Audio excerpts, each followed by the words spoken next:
Good morning, football fans. That's right. It's the week between the championship games and Super Sunday. We're not taking a week off. We've got 4 topics to get to you today. Grab that cup of coffee and let's settle in. Let's go. All right, guys. We've got a week until a new Super Bowl champion is crowned in San Francisco at Super Bowl 60. But there's been a lot going on during this week in between before the game. So let's dive into some of these topics that have been swirling around this week. Let's talk the coaching carousel. Is it about to stop once the Super Bowl ends? There's still 2 spots left. Let's take a look at some of these coaches and the hires that the jobs that they've decided to take. Because let's be honest, not only is it the team choosing the coach, but there's only 32 of these, and these coaches are really choosing the team. We got the Bills. They promoted their offensive coordinator, Joe Brady, to the head coach position. That was long rumored out there after Brian Daboll was let go. I'm sorry, not Brian Daboll. That was Sean McDermott there in Buffalo. But Brian Daboll was rumored to be a candidate for that job and is now part of the staff in Tennessee, where Tennessee has hired Robert Saleh for his second go-round. Man, are these picks, are these retreads? Are we giving them a retry? Let's see what they can do in a new team, with a new team in a new place. Then we also had the Ravens hiring Jesse Minter. Minter had been on that staff with Harbaugh in Baltimore before, went to Michigan. He was out in LA with the other Harbaugh after that. So now the Ravens have Minter back in the building. Let's see what that defense looks like and what type of offense they're going to run with an aging Lamar out there. Those running quarterbacks don't last forever.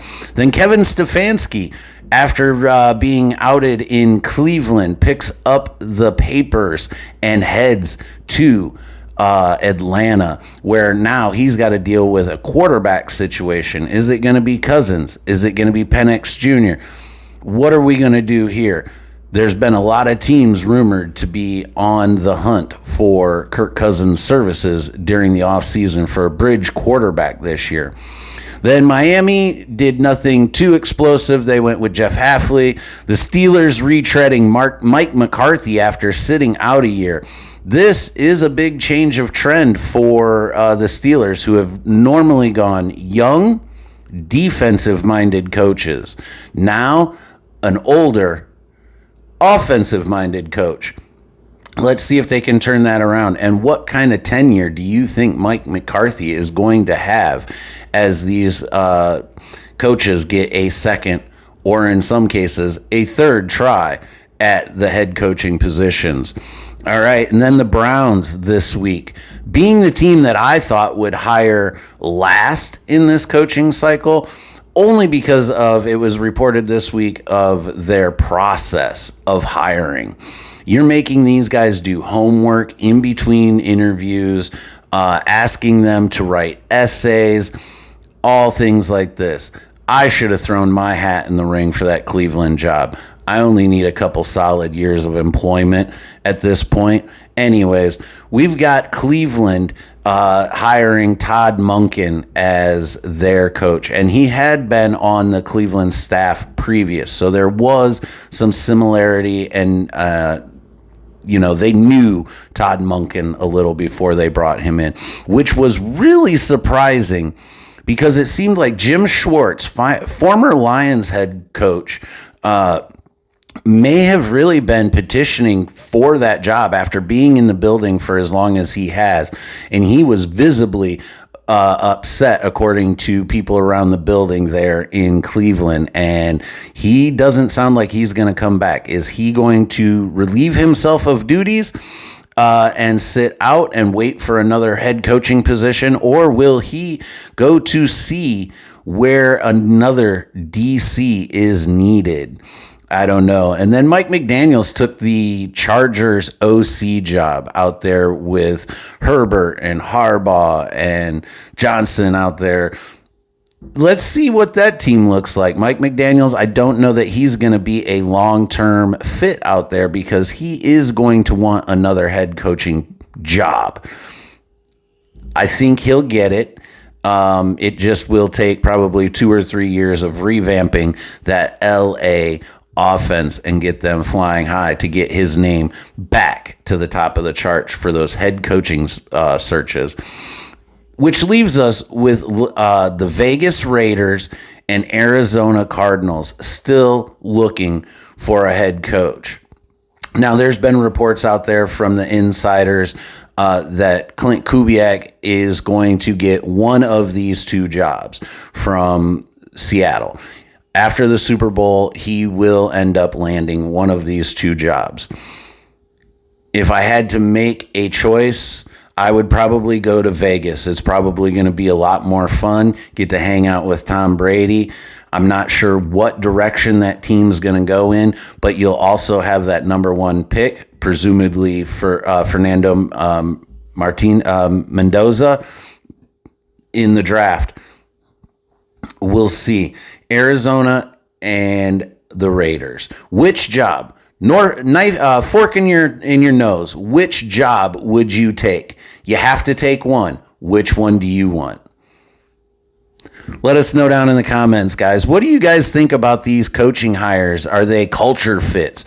Are they the guy we were looking for? When, let's be honest, these coaches actually chose these teams instead of the other way around. Let us know down in the comments what you think these coaches are going to do in the upcoming season, guys. Let us know. Coming up later this week, we've got the NFL Honors, where everybody gets a chance to see the Coach of the Year, the Defensive Player of the Year awards handed out, Best Play. They've done a whole Oscar-style show. Now, if you like the ESPY Awards in the summertime, that's cool. That encompasses all sports. But the NFL Honors has gone from just announcing who won these awards to making it a full-on spectacular performance and doing it, I believe it's the Friday or Saturday before the Super Bowl. Man, it's a full-on award show. So let's talk about some of these prestigious awards. We're not going to talk all of them. But Coach of the Year, you've got candidates like Liam Cohen, Duval. You got Ben Johnson, shirtless Ben Johnson there in Chicago. You got Vrabes taking over in making it to the Super Bowl in year 1. There's a few other candidates out there that could be considered. Shanahan mentioned for, doing the best he could with the injuries that he sustained. But I honestly think it's going to go to either Mike McDonald. Too many Micks and Mikes in this group. But anyways, it's going to be Mike McDonald for taking over in Seattle. That team has completely turned around. You took Sam Darnold and took that team to the Super Bowl. Again, Vrabes, very possible. He is a second-run coach, though. He did have that run in Tennessee. I don't know that he'll get it, but my money is on Mike McDonald. And then we've got Defensive Player of the Year. Let's go over the list of candidates for Defensive Player of the Year. Myles Garrett.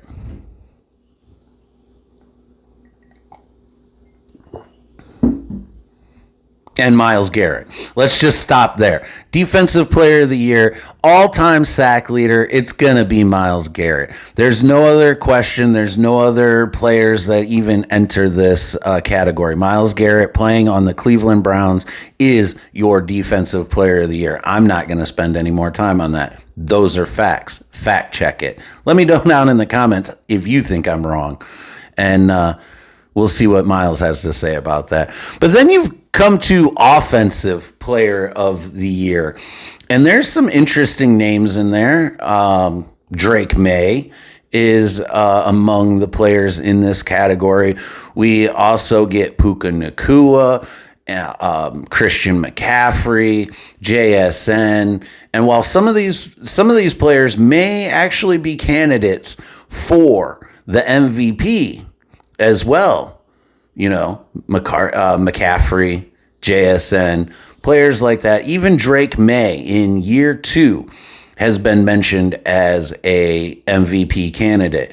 Could join the likes of like Josh Allen, Lamar Jackson as those early MVP guys.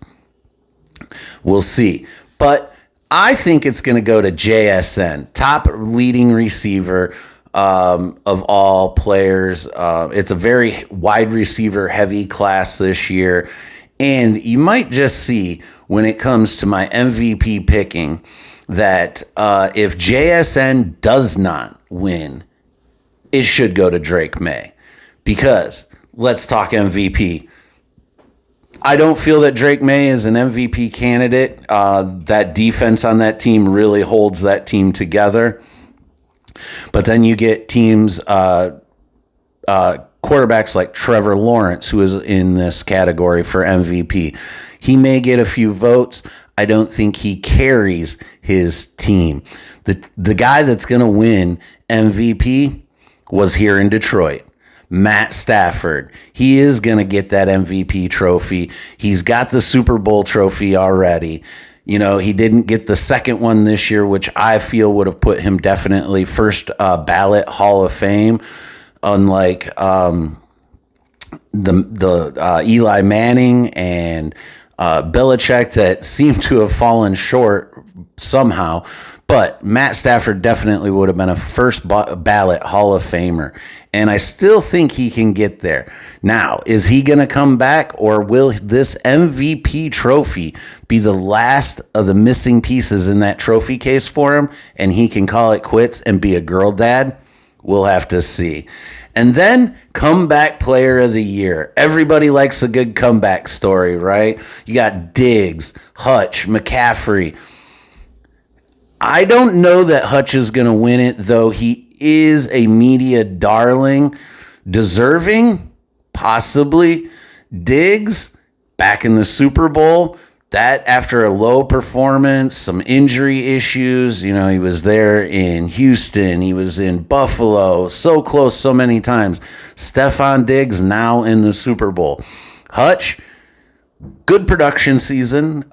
He definitely came back and wrecked quarterbacks when he was able to get to them.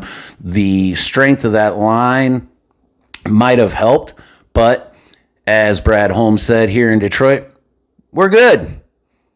We're good. And Hutch, he's good too. I think Hutch should probably get this one just because of the media frenzy around him.